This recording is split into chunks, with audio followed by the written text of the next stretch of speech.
bro ಏನಾಗಿದೆ ಕ್ಯಾಪ್ರೋ ಏನಾಗಿದೆ petrol ಇದೆಯಾ ಅಲ್ಲ ಪೆಟ್ರೋಲ್ ಪ್ರಾಬ್ಲಮಾ ಗಾಡಿ ಪ್ರಾಬ್ಲಮಾ ಹೌದಾ ಹೌದಾ ಇಷ್ಟೊತ್ತಲ್ಲಿ ಎಲ್ಲಿಗೆ ಹೋಗಬೇಕು ನಾನು ಈ ಕಡೆ ಹೋಗ್ತಾ ಇದ್ದೆ ಬನ್ನಿ ನೋಡೋಣ ಅತ್ತೆ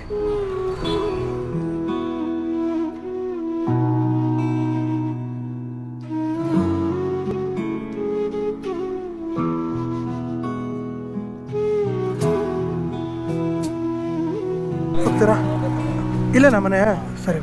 ನಾನು ಹಿಂಗೆ ಹೋಗ್ಬೇಕು ವಾಪಸ್ಸು ಸರಿ